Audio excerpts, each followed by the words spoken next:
Good evening and welcome all. Just a few housekeeping notes before I turn it over to Brian, our Israel and Overseas Chair.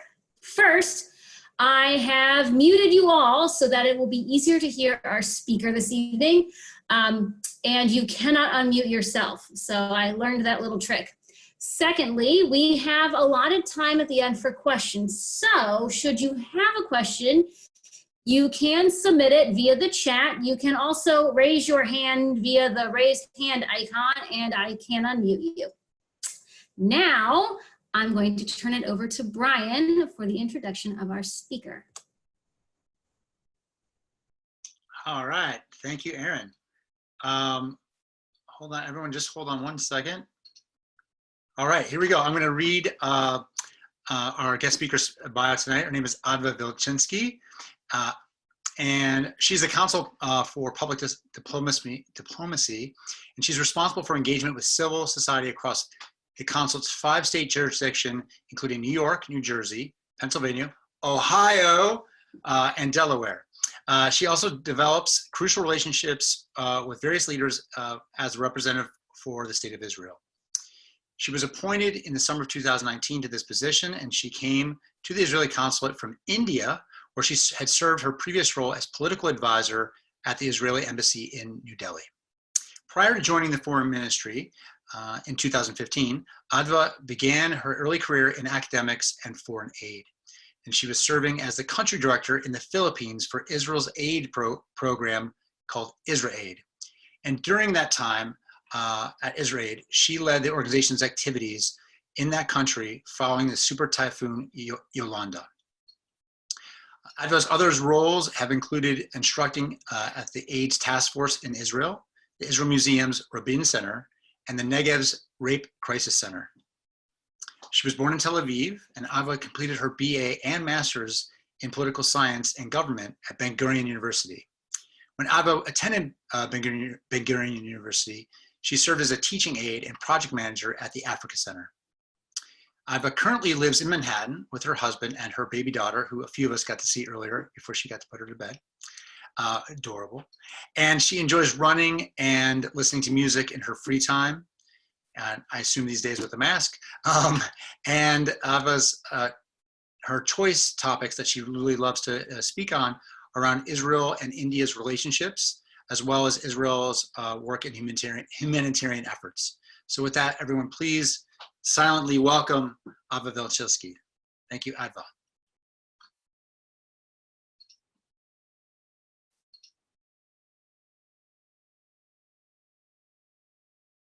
Hey, hello, good evening, everyone. First, I want to say thank you for having me here today and showing up in this crazy rain. But really, I told Erin before, and really thank you for all of you. I'm really excited because I arrived to New York just approximately 9 months ago, and I didn't have the chance yet to go to Ohio, which I actually was on the plan, but then Corona came and all plans changed. And it's quite amazing, you know, Corona has it's impacting the whole world, and mostly, you know, none of us wanted the Corona, but it has also positive implications. And I think having you here today with me, and I'm here with you in your living room, in your, you know, I don't know, living room, kitchen, each one listening maybe on the way to the supermarket, whatever, is great, because who know when would I be, if Corona was not here, when we could have this direct conversation, which was not supposed to be scheduled for months before. And so it also has positive things. So thank you. I'm speaking from my bedroom, as you might see. You know, we all have new offices, some decoration that would be nice for you. I don't know if you see, I need to move myself. There is a puzzle of Tel Aviv, and it's there. Tel Aviv, Azrieli, and there's few camels of the Negev there. So it's nice to feel home and to show you part of who am I and what are we coming for. As you know, I have one baby. Maybe you'll hear her during the conversation, but her father is in charge of her in the next hour. If it will be hard to get her sleep, we will speak more. Okay, so I will have an excuse why I'm here, and he will deal with. Okay, so you bear with me. Yeah. So I'm really like in the next half an hour approximately, I will be happy to share some briefing about what's going on in Israel. Mostly, you know, with what everyone is interested today to hear about the pandemic. And we have some questions later. Feel free to ask anything, but just we'll do it organized by the end. So I think this pandemic is a challenge for all of us. It's a health challenge, it's a resilience, it's economic, and for us as diplomatic, it's a very professional challenge. And, you know, it's also opportunity, like we speak with you today, and the whole world, I think, is a bit more sympathetic to each other. You see different news than you would read if the corona was not here. But I think if we start speaking about what concerns us as the concert, I think maybe number one, or not maybe, is what's the connection that we now forced to have even stronger between the state of Israel and the American Jewish community. I think never in the past we had a crisis that all of the world felt the same and, you know, had the same challenges and obstacles and photos and everything. And for Israel and the Jewish community, I think it's very special, because you could say those communities are connected or not connected, and there is disagreements between the two, but now we are feeling much more sympathetic to each other. I would say that maybe, you know, in the past there was a conception or really a reality that it was more of the Jewish diaspora, especially in North America, that expressed its solidarity and took care of the state of Israel. But I feel that in the recent few years, this coin is changing. You could see it in the solidarity that Israel had with the Jewish community after the Tree of Life in Pittsburgh, the shooting. And I think that also today, and we are having conversation with many federations and many leaders of different Jewish communities or organizations, and we were quite amazed and truly very moved by the fact that we are asking our partners and friends in the different organization, community, synagogue, what the state of Israel could do for you now. And we get the same question, like they're asking, wait, what can we do for you? So it's a very special bond that I think is tested in this time of crisis, and I feel that it's bringing us even closer together. But we are still struggling with the question, like, how can we show solidarity when we have, you know, social distancing? What can we do together? So it's very challenging. It's challenging within the Jewish community, and it's challenging, as I told you, as our role as diplomatic, public diplomacy, a consul, like, where is the public? How could you do this public diplomacy? So this is a challenge, and, you know, I believe that all the world is going to look different, and we're just adjusting to it. So a few steps that we try to do and still doing, and by the way, any advice from you later, we'll be happy to hear and to see how can we even do more. We're trying to reach out. We're speaking with, as I told you, federation. We try to find solution. We're trying to connect different companies from Israel that dealing with either health or either with, you know, technology issues, to bring it here to the US. And we also have some, you know, official phone calls, which would in other days would be like meetings, maybe face to face, but now it's computer to computer. I will just show you for a second, just to have you wait. I try to do a share screen. A nice yeah, I guess you can see now my my computer. But wait, I want to put you in the slideshow mode. That's not working. Okay, no. So as you saw here in the tweet, we had just, it says today, it was in May 11th, President Rivlin was speaking with Governor Murphy in New Jersey, and that's, small things that we could do to bring people more together. It was a good conversation, speaking a lot in behalf of Governor Murphy in New Jersey, his work for combating anti-Semitism. I know that this is a concern that we all have these days. You all saw the news, you all read the reports, and this is something we're confronting, and it's gonna unfortunately also change even more our priorities. I believe like anti-Semitism was also always very high, but now we need to see where this pandemic will take us. So this is one example of, trying to show solidarity and support. Another beautiful example, it was just also this week on Monday, I guess you could recognize the walls in Jerusalem.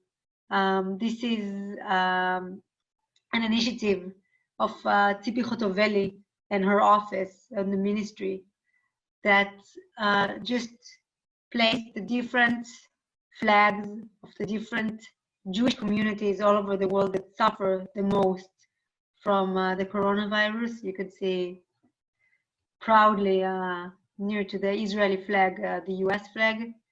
And also, this is Tel Aviv municipality, my city, that just very early, I think it was in the maybe end of March or the beginning of April, just at the beginning of the pandemic, showed its solidarity and lighten up the city hall, which was nice.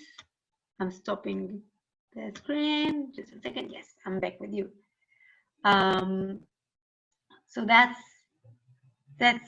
some minor step of solidarity. If we speak a little bit about what's going on in Israel these days and with the pandemic, and I assume that you read a little bit and but just some details. And of course, the numbers are changing sometimes every minute, but I'm happy because I checked it just before the lecture and then like 2 hours ago. And we're not already, like in Israel, we're not in the era that numbers are jumping, every hour. So things are getting better in Israel, as you know. By today, there are total confirmed cases of 16,579, which is approximately 25 new cases every day. The active number is 5,268. That was 3 days ago, just to show you how it's getting much better. And today, just a minute before the briefing, it was already 3,793. So it's really getting better. We had almost a bit more than 65% of the people who got sick recovered, around almost 11,000 people. And we had a total painful 265 deaths. Relatively, it's not a lot. But of course, every person who died for this pandemic, it's terrible. But if you compare Israeli statistics to the rest of the world, it's fairly good. The overall mortality in Israel did not change like pre-pandemic and now, which is a good thing to hear. But it's also very hard to compare countries and states because Israel is not Ohio or not New York, like with its Israel, it's much more in lower density. So we feel in a good place, which is good. How that's like, I believe that those low numbers relatively are related to Israeli response.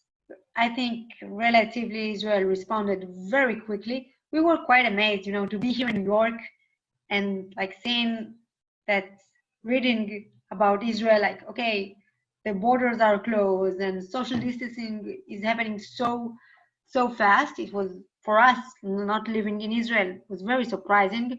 Already in January 30, Israel stopped the flights from and to China, which is very, very early.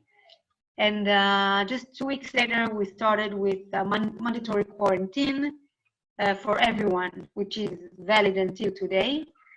But this crisis also is painful with this policy, because it's the first time in the history of Israel that we had to close our borders to our Jewish brothers and sisters. And this is painful. Luckily, nowadays, there's so much changes, and there are cases that you could apply to enter. But it was a hard decision. And I would say that it started, from the first case we had, which was in February 27. That was an Israeli that returned from Italy. And then, as you understand that this is a global disease and movement of people will not help this pandemic, we had to close the borders. From that time, 26th of February, almost for 3 months, nobody died in Israel, which is quite an amazing number. And at the beginning of March, we started to have the lockdown. But lockdown in Israel, in any place, it's complicated. But in Israel, if you think about also the as a Jewish state, has a lot of Jewish corona implicants. Like if you think about the minyan and the mikveh and all the holidays that we had, it's really a moral dilemma. What should we do? And I think I want to show you one more thing. No, not yet. And then after closing Israel, we could see that different societies and communities deal with it in a different ways. I'm very pleased to tell you that the non-Jewish communities, Israeli Arabs and the Bedouin, really complied to the restrictions, and that resulted until today with a very low number of sick people within these communities. We also have the Haredi community, which is a totally another story that we're trying to bridge and to see what are the right approaches and ways to deal with the Haredi community and their own needs, to be very sensitive to each community and its own way of life.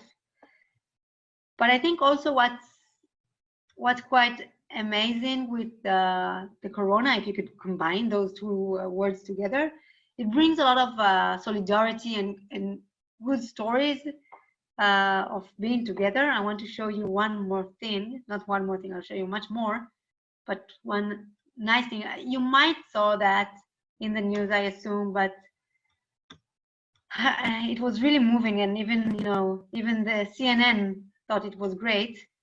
If we're speaking about coexistence and how this pandemic brings us closer together within the Israeli community, I don't know if you saw this this picture, but as you could read, that's CNN Instagram. It has like 260K likes, which is amazing on this picture.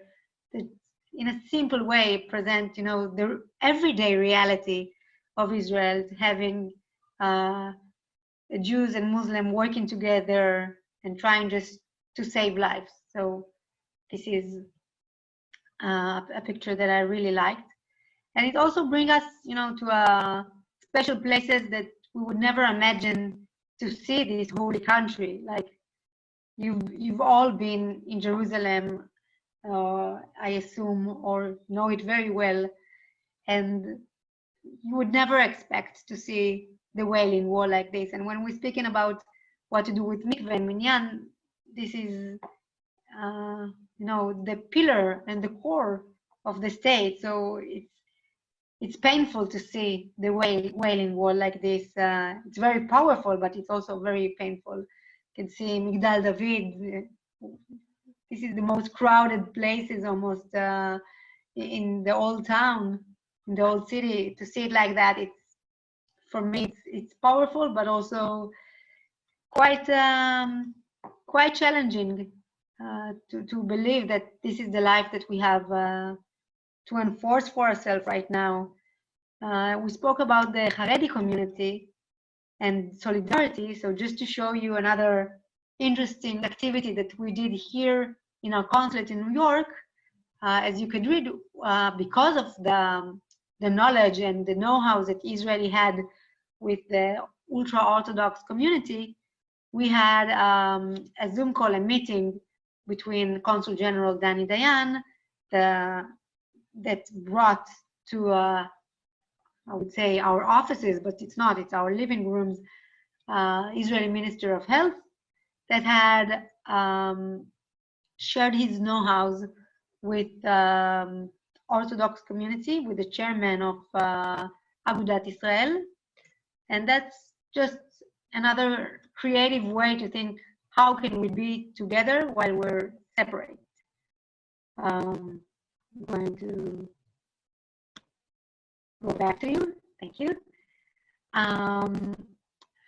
Some more data regarding the Palestinian territories.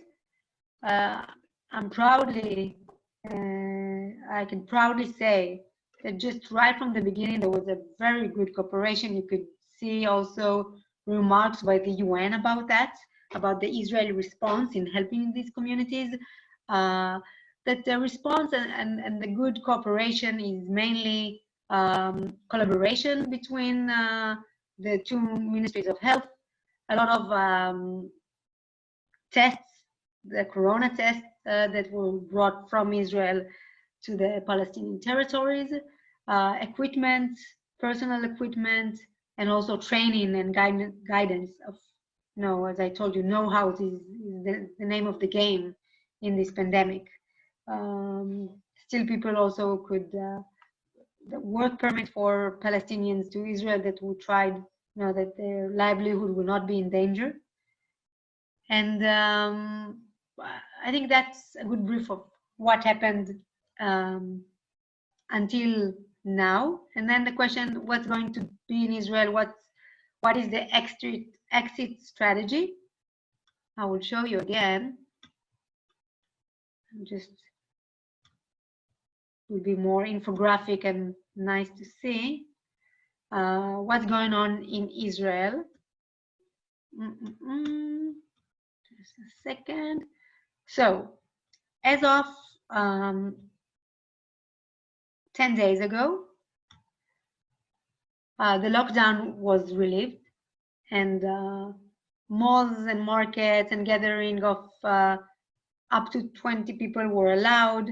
You could also visit your immediate family, even though it's recommended not to hug and kiss your grandmother and grandfather, which is so hard to ask, but we all understand why is that. Finally, the lifting of 100-meter restriction was dismissed. That was very challenging for the people of Israel. My family, like my father really likes to jog, and he had to do it like 100 meters from his house. That was hard, but he also discovered a new wildlife in this 100 meters, which was funny. The education system is in the process to open up. Gyms were opened up in May 7th, and then stage 2, which started just 4 days ago, lifted the 20 people restriction to 50, and kindergartens, pre-K, daycare starting to open up, which is also not easy. There is a lot of discussion and a lot of people who are opposing that. Many of the kindergartens themselves asking, are we prepared for that? I believe that only history will tell us if people are prepared or not, because how can we know now? We're just trying to do the best from what we understand and from the available data that we have. And then, yeah, the next picture that you already saw by mistake, because of these restrictions, you know, museums in Israel were closed. So just a nice photo of how people in Israel tried still to have art, but in the street. This is the Tel Aviv Museum of Art that decided if people cannot come in, we'll put our art outside, and it screened different art photos and exhibitions on buildings in Israel, so people could see it from their balconies. It was nice. But go back to stage number 3, which will start in May 31. We could say that it will be mostly open. Children, education, school, gathering of more than 100 people, up to 100 people, swimming pools, playgrounds. And then the final stage will be theaters, higher education, and all gathering will be allowed. I assume that, you know, there might be a few changes in this plan. Wait, I'm coming back to you. But that's the plan as we know now, and it's running quite good. As you see in the recent data that I told you, the curve is flattened and things are going well till now. Let's hope and pray that it will stay like that. Apart from that, Israel is working very hard on R&D and technology to try and fight this pandemic. Israeli scientists, researchers, doctors, there is a cooperation between universities, private sector, government, IDF, everyone. There is a lot of encouragement by the Israeli Innovation Authority, encouraging R&D, investing in places that before they might not invest in. And if we speak about Israel and the US, the Bird Foundation, that I don't know if you are aware of, it's a binational fund by law of both states, encouraging joint research and bringing funds and money to Israeli and American companies who work together also to fight coronavirus.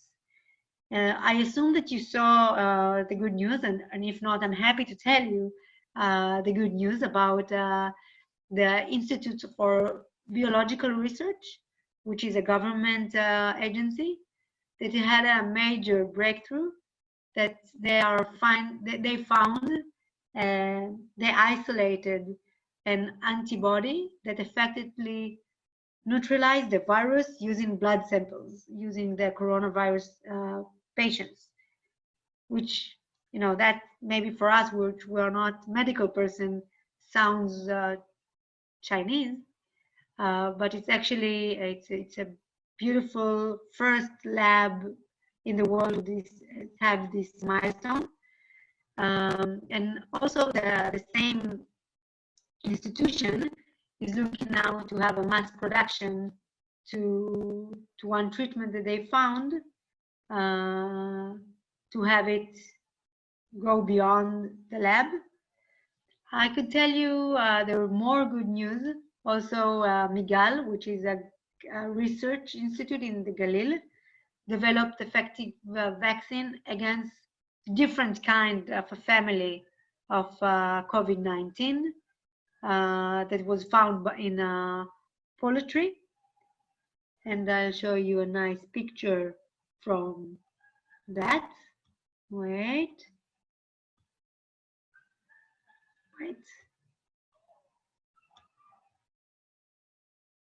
Just, if you didn't see it in the news, you'll see it now.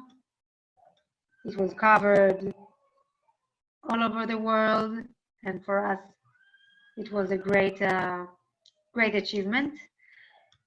I'll continue. Wait, I'm stopping.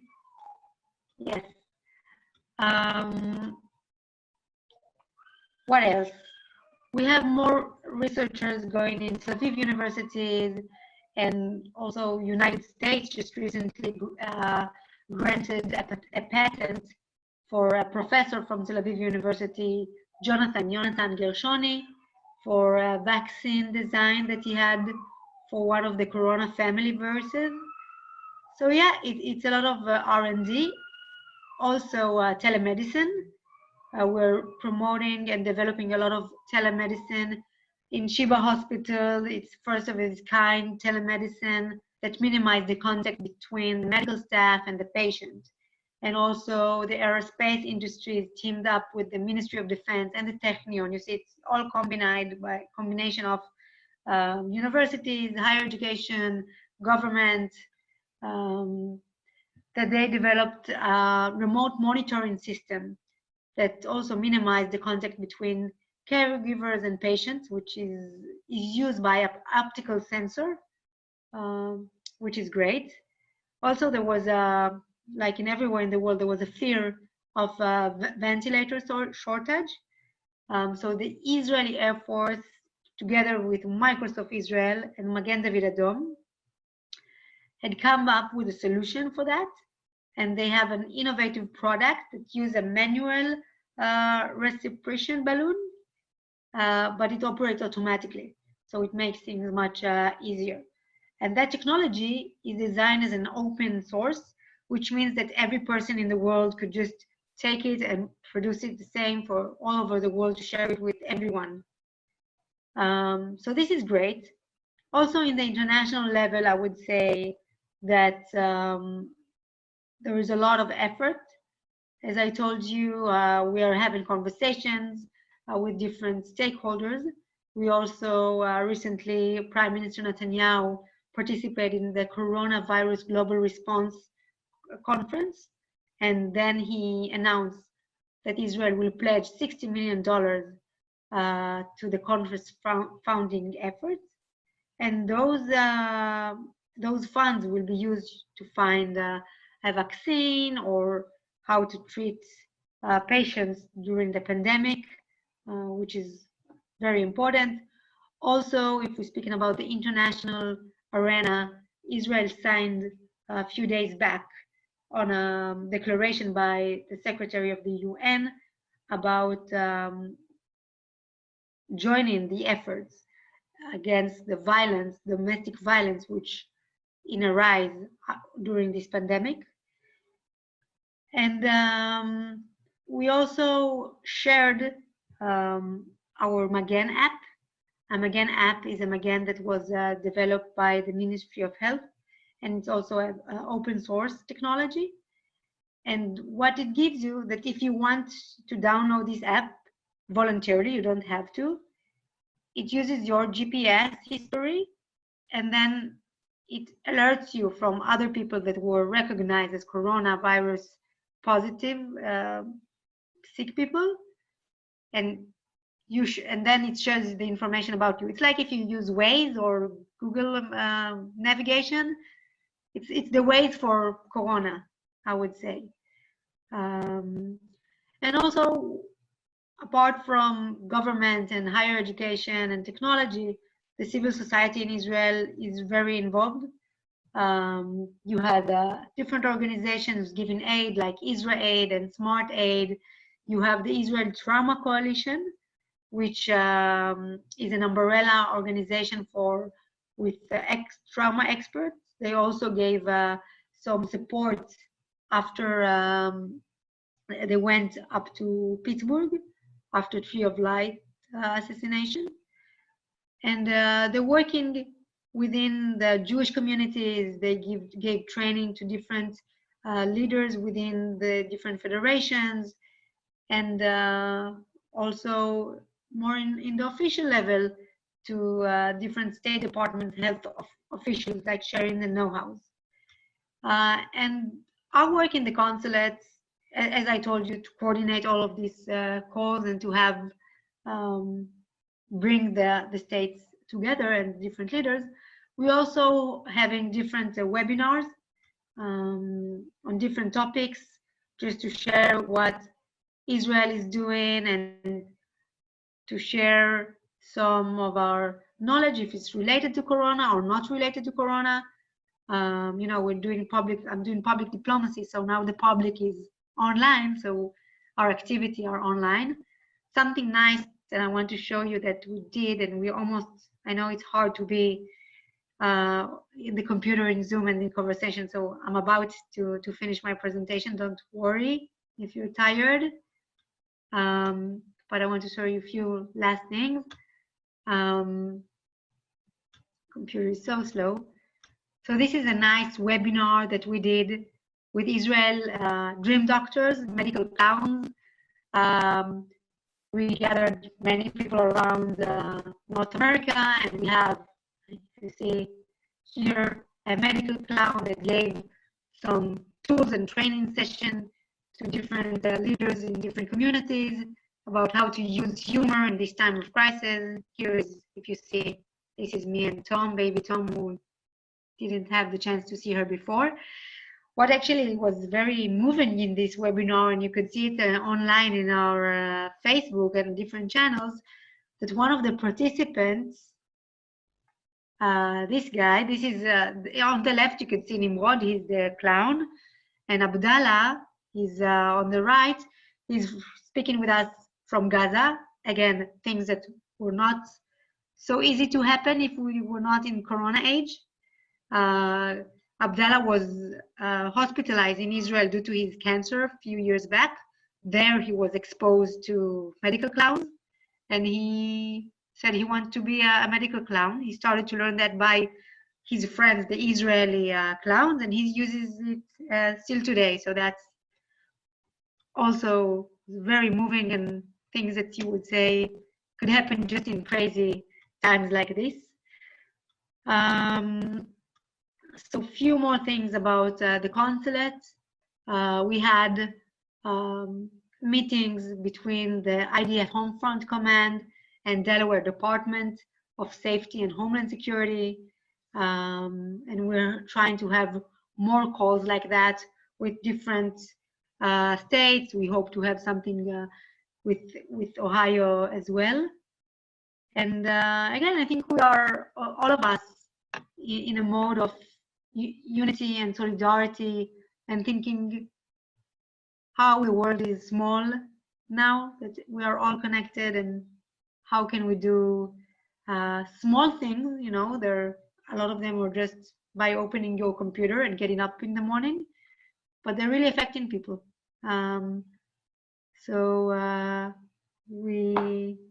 Anything that you would want us to bring in the future, I will show you later when I really finish our next activity, that if you want to join, I'll be happy to share with you, and you can share with your community the different webinars that we're doing. You could always see the publications about it in our Facebook, Twitter, Instagram channels, but we could also add you to a mailing list. And this is it. And if you have any questions, I'll be happy that you will be unmuted now, and anything that you need.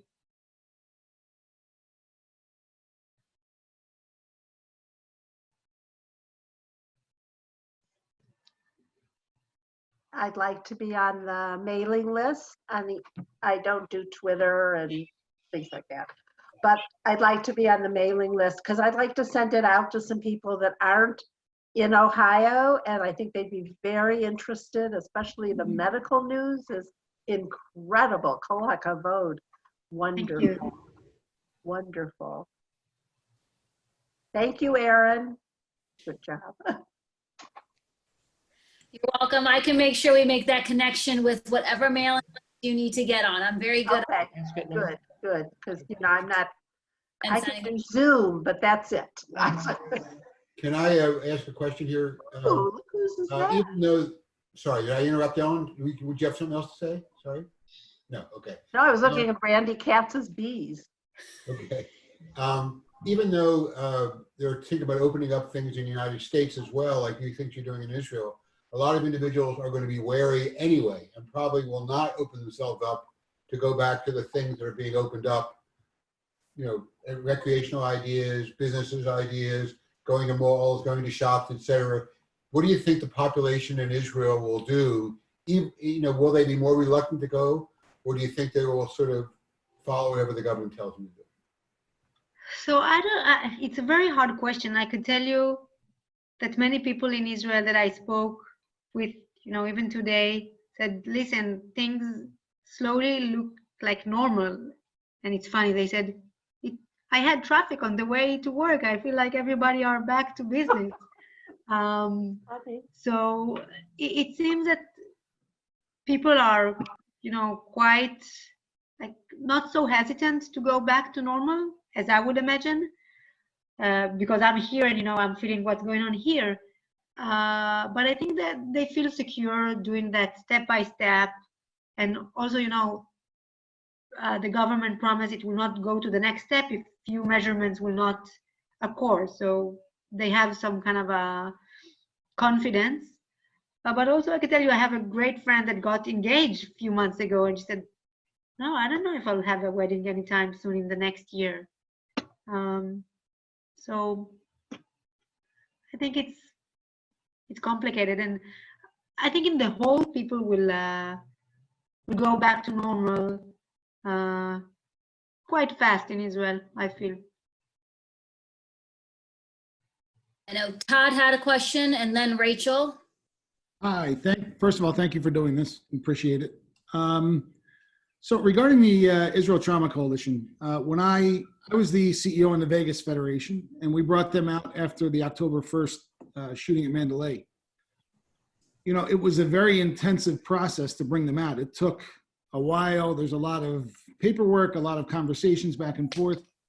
Given that this is so widespread, basically everyone is dealing with it.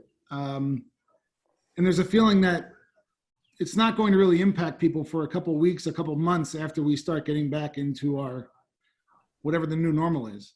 Are there going to be, or is there a way to bring resources from ITC that may not be ITC coming to the community? Is there a way for us to communicate are they going to do web sessions? Are they going to do things like this for healthcare professionals or mental health professionals in the communities? Can they? They already did some. Thank you for the question. They already did some. They're really willing to do more. I think that if you have a specific request, you could just, I think you have, like Erin you could send everything to Erin, or I could write my, Jenna, maybe you could write your email on the chat, and then every question or anything that you want, we'll be happy to explore how can we do it. Okay. Okay, let's go with Rachel. I know David had submitted a question, and then Randy. So. Okay, thank you. I have to go in 5 minutes, so I'll just try and be quick. Thank you again for joining us. So it sounds like you have been in so many different places all over the world. So my first part of this question is if you've kept in touch with the communities there, and if you have any insight as to how those communities are dealing. I vaguely heard the Philippines and India and things like that. Do you have insight on those communities right now?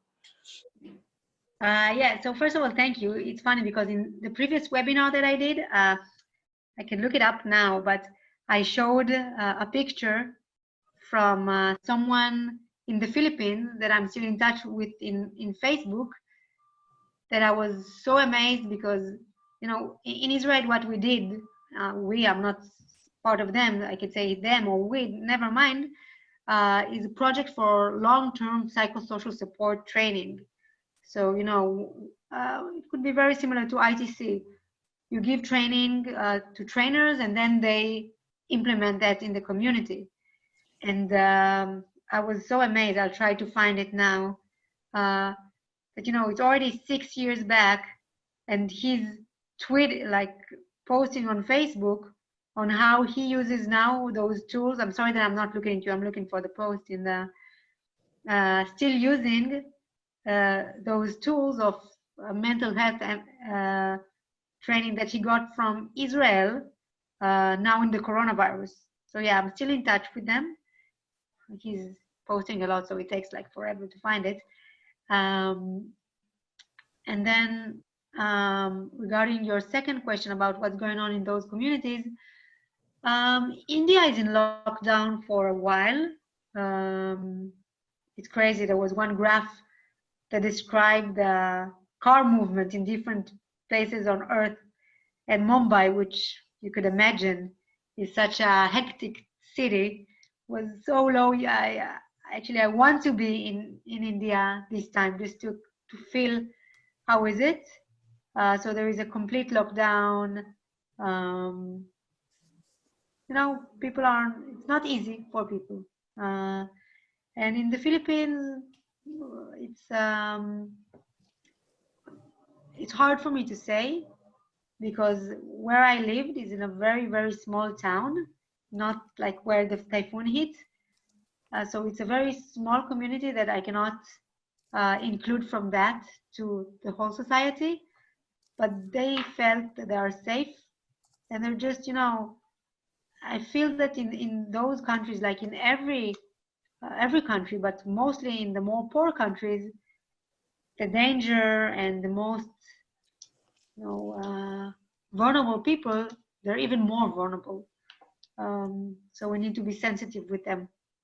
I'm still looking for the post, but I'll find it one day. But you could Thank you. continue with your questions. I'll leave that aside. Thanks. David, did you want to ask your question? I know you had. Oh, sure. I'm happy to do it. This information about the COVID-19 attack is very interesting, and obviously it resonates because we're all suffering with that. But my question had to do with the underlying political situation and the push for additional annexations of the West Bank. And and I speak as a supporter of Zionism, a former past president of this committee, a former past president of the JCBA here. And I consider myself a supporter of Israel. I've visited several times. But this seems to me to be a strategic blunder. It makes it very difficult to support Israel in the United States in the current context. And just invite your comments on that. First of all, I will start to thank you for your support, and to thank you for your support, even though that I feel and I hear from your voice that you have a difficulty, and that's, sometimes it's very challenging, and I appreciate that you ask and still struggling with yourself to appreciate, even though you have your own questions, which are totally in every aspect of life, and every topic is relevant. Regarding the Palestinian conflict and the peace plan, the American peace plan, as was presented by President Trump, is a starting point to start and to kick again the negotiations between the two people. And this is a subject that the new government, which was, if you heard, and I will show you something nice and small later, that some ministers were appointed today, would have to discuss.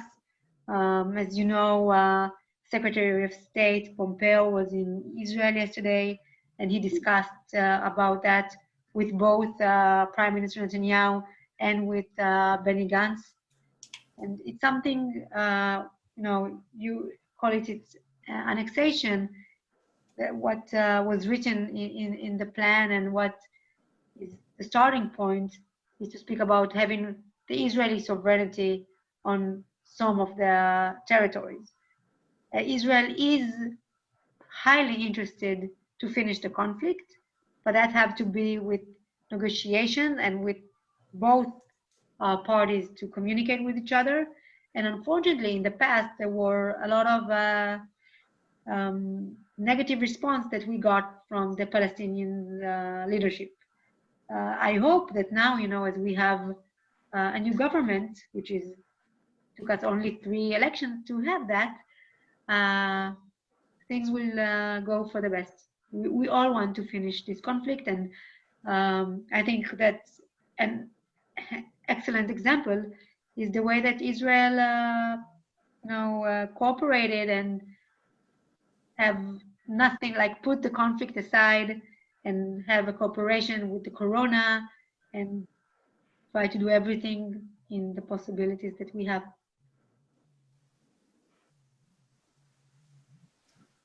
I don't find that very persuasive, to tell you the truth. I applaud Israel's actions in cooperating and supporting humanitarian work in the coronavirus, but I don't think that provides cover for acquiring 30% of the West Bank additional, and I don't think it provides any cover for the so-called peace plan that Trump put forward, which isn't really a peace plan. It's just an Israeli, it's a Netanyahu Trump wish list. That's not a peace plan. But I still support Israel and all that. But I'm just giving you some candid perceptions. Toda.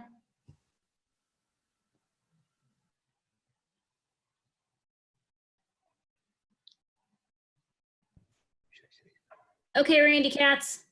Okay, so we are scheduled to fly to Israel at the end of June to see my son, who is supposed to be there for the summer studying in a yeshiva. His trip's been canceled, but our trip is still on. So what do you think it's going to be at the end of June as far as the 14-day quarantine, or what do you foresee yourself? So first, I wish I would have a plan to go to Israel in June as well. I can tell you about myself that I don't know what will happen in June and if I will go back to visit my family, if I will need to be 14 days quarantine or not. First of all, I think there is another, I don't know if you hold Israeli citizenship or not, but before the 14 days quarantine, there is a question of entrance to Israel, which I will, slowly things are getting better and it's opening up, but it's very gradually and step by step. I hope that until June, things will be positive enough so people could enter, non-citizens. I assume the 14-day will, but that's, I'm not a doctor, and I think that many people that are professional in this field, if you would ask them what will happen until June, it's like, nowadays it's like to ask what will happen in the year 2050, like so far. I'm a positive person, not corona positive, or not yet. Let's hope. Very good, thank you.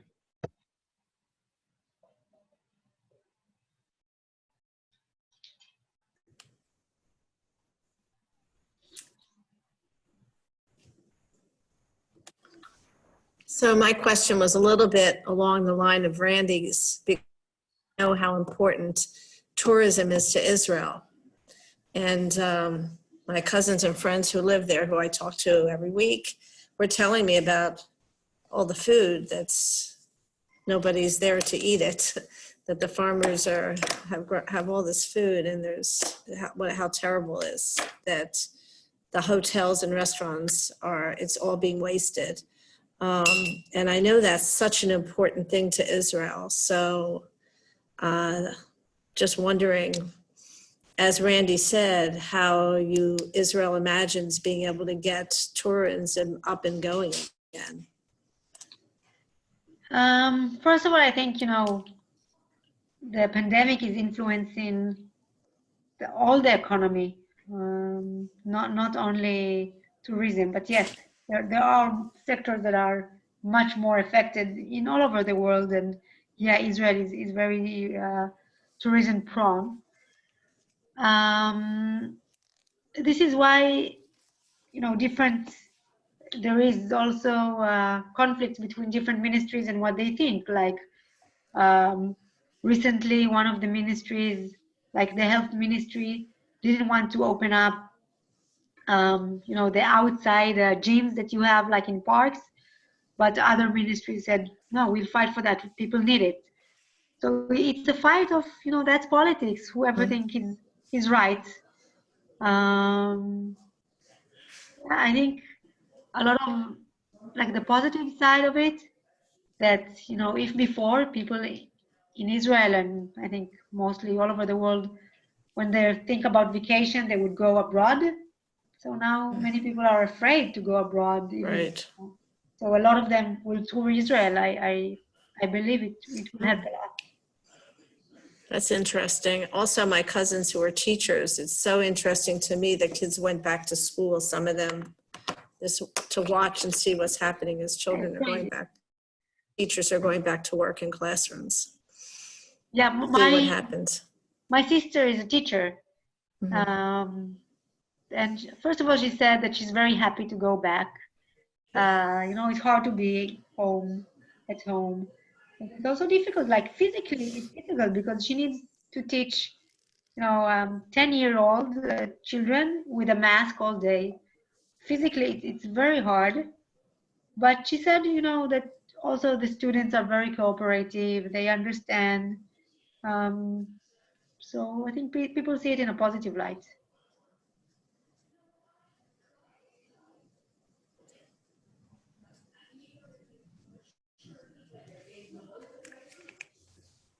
Did anybody else have anything else they would like to share or ask?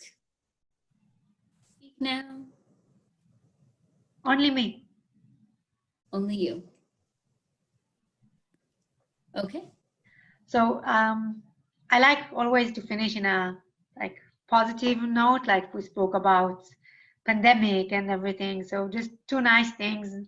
One of them is more nice. The other one is just a promotion to event that we're having because you were asking for that.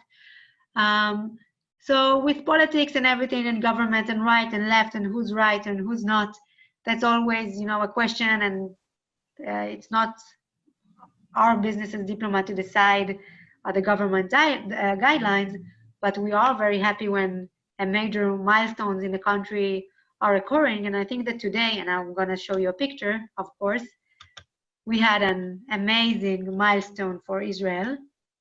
You can see that's the tweet by Consul General Danny Dayan.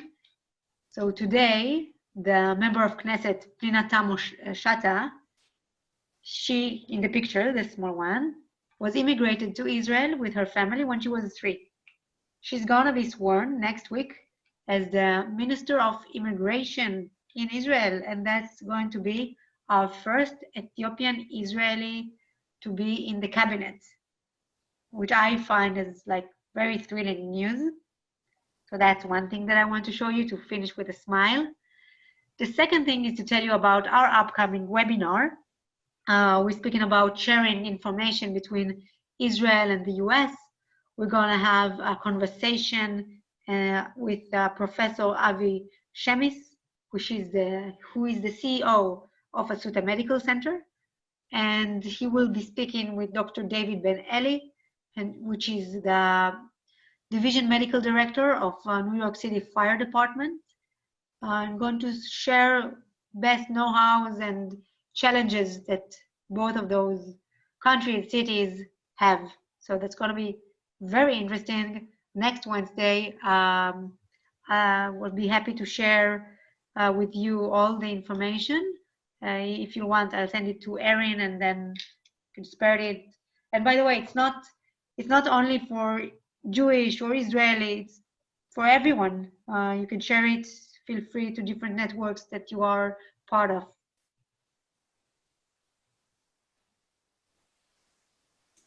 Thank you. Yes, send me. I will happily disperse. So folks have gotten very used to my sending emails and reminders and other things their way. So they get read. At least I hope they get read. So thank you for your time tonight. This was very informative. And thank you to all for joining us. I'm glad you could make it from the comfort of your own couch or chair. So is there anything else that you wish to share with us before I say goodnight to everybody? So, all right. Well, thank you. I hope you all have a good evening. Stay safe. Thank you. Thank you. Bye-bye. Bye.